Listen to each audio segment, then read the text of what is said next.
Hello everyone, Moose Torrent here, and finally we got our hands on a little Elden Ring. Huge shout out at the start here to Anish for the code. Did not get one myself, but he sent me his. Thank you so much, sir. So I'm going to try to keep spoilers to a minimum for this video. I'm going to just refer to enemies. I'm not going to use names. I'm not going to use the names of characters or anything. I'll say things like, giant enemy drops this type of thing, like a shard upgrade material. I got this weapon over in this place with the thing in it. I'll be a little more specific than that. I got a weapon from... I'm not even going to tell you where weapon locations are. Don't worry about that. I might describe what an area looks like, but I'm not going to show any footage other than this beautiful scene right here. I'm going to discuss mechanics, in-game spells, weapon arts, controls, that type of thing. So that's really all you're going to get spoiled on if you watch this video. If you don't want any spoilers at all, then I guess you could leave, but really, really, really minimal spoilers. So I myself have wanted a Dark Souls game with like the normal Dark Souls maps, the twisting areas that bend in on themselves for a while. And what I wanted to do is add a couple giant open world maps in between those areas. So like, you'd have your castle you're going through, it folds in on itself, and then you get out of the castle and there's like a huge open area. You traverse to a town or something, and then that's a whole level. And then there's another whole Dark Souls normal level, and maybe another open world after that. And Elden Ring is kind of doing the opposite, which is still cool, because I did want open world to some degree, but this one seems so far to be more open world, small, normal Dark Souls type area, open world, open world, open world, open world, and then a little cave that is like 2 rooms or something. So I'm not sure exactly how the balance is going to be, but it seems like it's definitely going to be more open world, which is cool. I'm excited for it.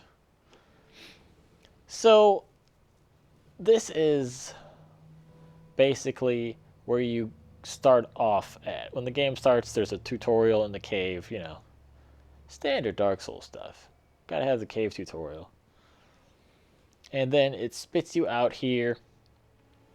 And the first thing I thought to myself the first thing is the graphics are like, okay. In the distance, I mean, that castle looks great. That little natural bridge with whatever that building is over there looks great. But some of like the ground and the trees are looking kind of low poly. The render distance doesn't look that great. It looks kind of blobby. And that really doesn't bother me. I'm not a huge graphics guy. But if you do want to make the open world, you kind of need to do something, because most of the game is going to be that kind of long distance viewing. So, I mean, the color palette I think is great. It's got some of the yellow trees. They're using the stones to break it up, but if it is just grass and stones and trees, you kind of need to boost the graphics up a little bit. In that regard, one of the things I noticed, at least in this network test, is whole fields of grass will pop in at like 20 feet away. It's pretty close, much closer than it should be. You don't really notice it if you're looking at your character or if you're fighting, but if you're looking in the distance and walking, you're gonna see it, and it's gotta be weird. So I doubt they're going to mess with that too much for release, but maybe they will. We will see. But I had a whole lot of fun exploring, man. There's tons of stuff hidden around, which is great. You find a lot of weapons, weapon arts, armor, a whole lot of just really cool stuff. Um, the weapon arts, now that I mentioned, they still take FP, but now you can switch them between different weapons. So you can have like a weapon art that's a spin slash, and you could take that off weapon A and put it on weapon B. It's pretty cool. There's certain class restrictions, but a lot of overlap there, which I am a big fan of. Oh, one of the other things, though, that you're going to find a lot when you're exploring is crafting materials. Now, the crafting, it seems well fleshed out, but I was never a huge fan of like just hundreds of items, craft them together, and then you get an arrow. That being said, though, arrow being able to craft it is pretty nice. I'm sure there's going to be at least like 3, 4, 5 items that it's actually really good to craft. And we will be looking for those specific materials. But going through a dungeon and then you beat the dungeon boss, and then it's like, here's an air leaf or a land octopus ovary. It's like, oh, great. There is actually a land octopus ovary, by the way. Spoiler, I guess there. Another thing, though, I found when I was exploring is an Estus flask that you can customize. I thought this thing was awesome. I found like the customizable gems for it. So far, I found HP, stamina, and explosion. And you get to mix 2 of those. So if you mix the HP and the stamina, it heals you and makes your stamina regenerate faster for a certain amount of time. I don't remember exactly. So I thought that was really cool. I'm looking forward to finding the other gems. There might be one that does MP, or there might be one that increases your defense or attack. I don't know. I'm really excited to see what we get with that. And other type of loots, there's obviously, like I said, the cool weapons and armor. They did such a good job with the weapons and the armor. This is one of the coolest, but they're all like one of the coolest. This is the enchanted like mage, battle mage type set. The guy next to me, the Phantom, I think had it as well. So they all look really great. And when you find an armor out in the field, it is a great feeling. I love when it happens. And there's a special mask that I also thought was really cool. I won't spoil it for you, though. Traveling just in general, though, can be tough if you're just walking, which doesn't matter too much, because there's a horse. And this is, in my opinion, the best thing in the game. Not the horse itself, but the name of the horse. They named the horse Torrent. Now, if you know me, you'll know that I am Torrent. Moose Torrent. Now, it could be a coincidence. Moose, horse, they're not literally the same. They both have 4 legs. But, Torrent, Moose Torrent. I do think it is named after me, though, because my character in Dark Souls 2 and Bloodborne, who used magic and arcane, respectively, was named Lorien Aldrich. And in Dark Souls 3, there's a character named Lorien and a character named Aldrich.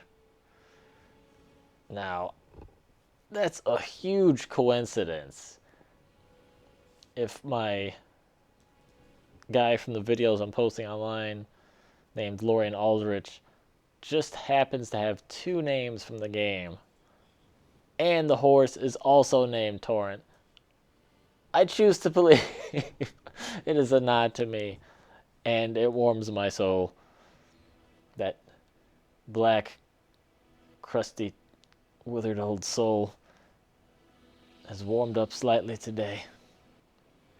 And the horse in general, besides just having an awesome name, is really cool. It has the double jump like we've seen.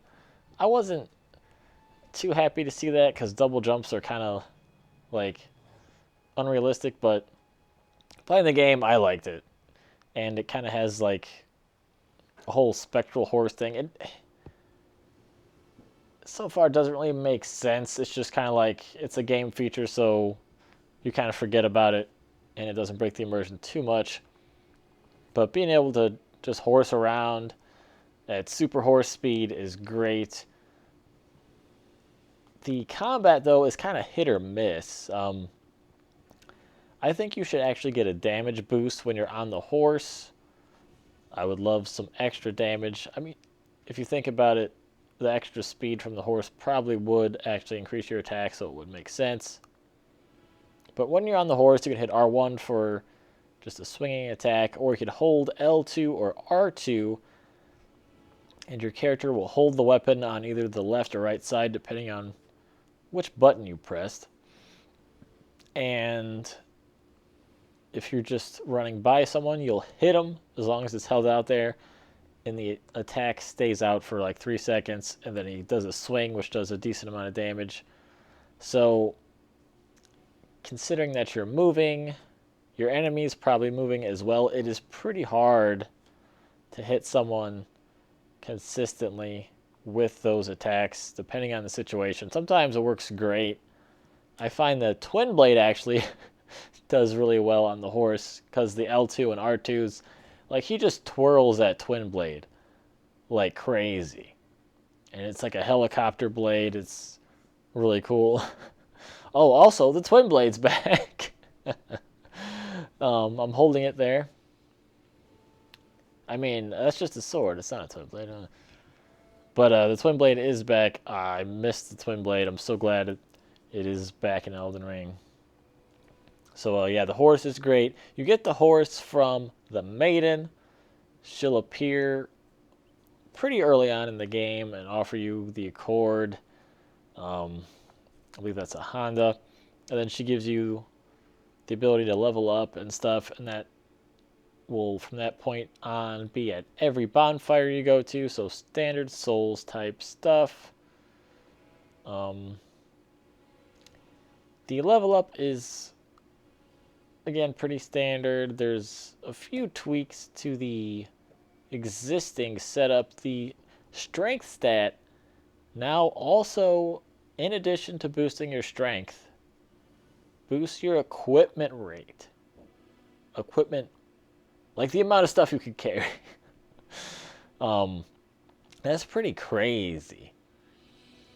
So your strength builds are going to now have just the beef. You're going to be super heavy. You're going to have super heavy weapons, and that's going to be great for strength builds. The stamina stat, though, got a huge nerf. It only boosts your stamina bar now, sadly. The arcane stat is not the same as Bloodborne. It seems like it might boost your summon power, but I'm not sure. I haven't messed around with that too much. The summons are pretty cool. It's just like an item you use. Oh no, it's raining. And you can only use it when you're by a certain monument. And when you do that, it just summons like a little guy with a independent health bar, and then he'll take a certain amount of damage and die. I found the wolves, or the curved greatsword guy, are really awesome. Had a blast using them. When I was able to, anyways. Another cool thing I found is that certain enemies will hit each other. The crabs, I mean, they kind of do. It's not that big a deal, or it's not that useful. But the giants, there's a spot with these giants, and they're all just like swinging their swords, cracking each other in the face. That I found was awesome. Plus, the giants can hit smaller enemies, so if you find a giant by some dudes. You can crack the giant ankle and he'll start chasing you. You just run through the group of enemies and he'll try to swing at you and he'll hit everybody else. It's great.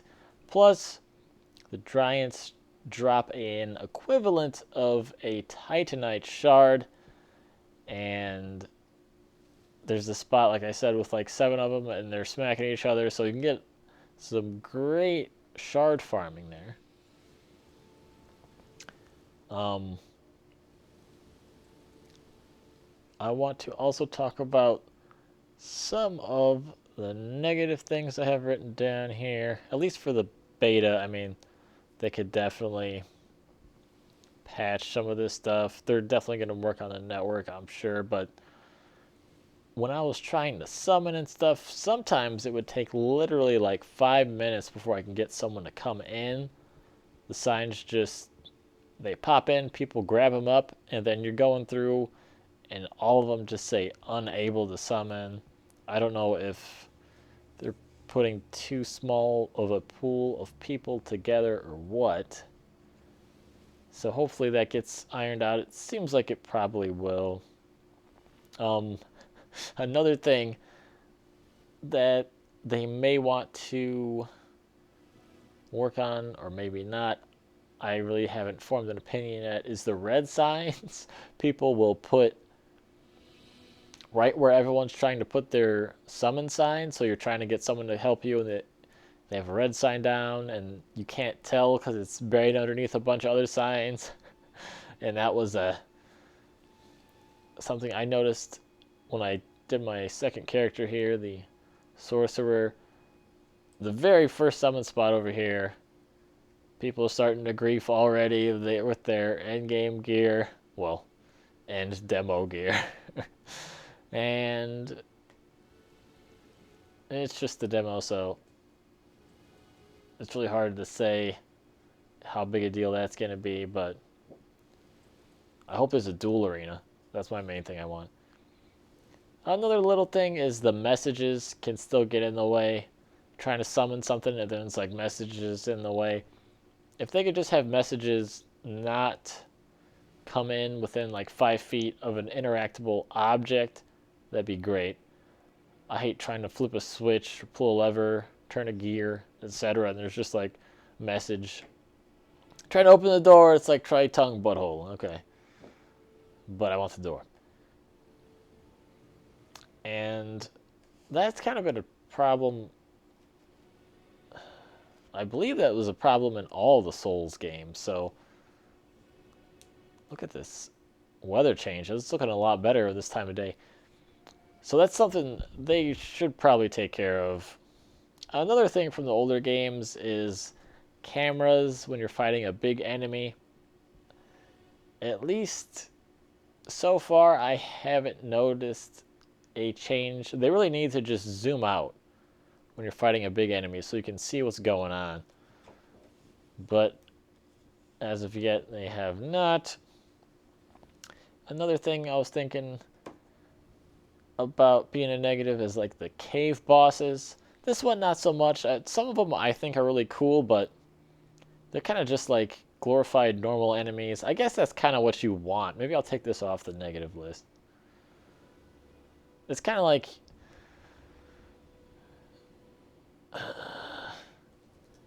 no, they do seem like actual. Yeah, I'm taking this off negative. There was one in particular I thought was pretty bad. It's called like a watchdog, but it's like a cat, and it just hops around and does a really predictable sword attack. I was like, this dude's pretty weak. But I changed my mind. I think it's fine because it's at the beginning of the game. They probably want to have you get used to fighting and stuff. Have some easier enemies. But the caves themselves can be pretty small. Again, just a demo, just the beginning here.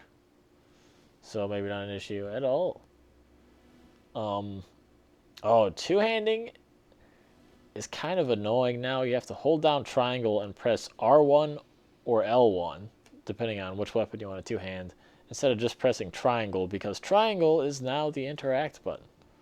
Who knew they would do that? This is probably the biggest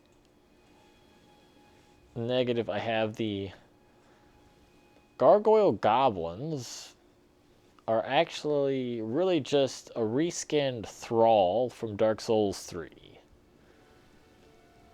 They look completely different. They're like a little gargoyle dude, about the size of a goblin creature, but they have many of the exact same attacks and even some of the exact same noises. And that's just kind of like takes you out. You're like, whoa, that's a thrall from Dark Souls 3. What's going on? At the same time, though, it's kind of cool that the thrall gets a little nod into the game, even though it's just really a reused asset. But I guess, if it's just in some caves and stuff, and as long as they have a decent amount of other enemies, which it does seem like they're going to do, then I won't even care if they have the Thrall Goblin, Gargoyle, Garg, Throb, Goblet, Thrall. So maybe that's not even going to be on the negative list after all, depending on how the game goes. But anyways, there's a lot more to talk about. It's already been like 20 minutes or something. Probably cut it off here. I'm not really going to talk about PvP much here, but it seems like it's going to be just as fun. I just really want that dual arena. And I do want to mention before I go, though, my favorite part of the game so far is the castle. If you watch that gameplay reveal trailer, the dude's like, don't go in the main gate, you're gonna get killed. And the guy goes in the main gate and he gets blasted to hell. I went in that main gate. I got blasted to hell a few times, but eventually I figured out what to do. I was running around, things were smashing all around me, people were getting slashed, I was slashing people. There's a giant boss in the corner that just came flipping around, slashing everything. And eventually everything was dead except me, and it was amazing. That was so fun, clearing out that area. Whew, I didn't even have a summon to help me. Well, I had my little item summon, the greatsword guy, but not like a human player. So that was so cool. And there's a bunch of really cool, just like little events that happen during the game. Just like cool surprises, little moments, stuff that's just better off being experienced for yourself. So I would say try to avoid spoilers as much as you can, because that's what is going to make Elden Ring fun.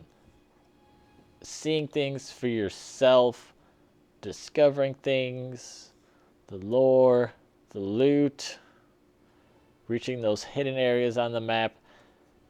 And if you come to Elden Ring with that mindset, like you're going to be an explorer, you're going to find these new things, I think you're going to love it. I think I'm going to love it. They better put an arena in this game. This is Moose Torrent. They named the horse after me, and I'll see you guys in February.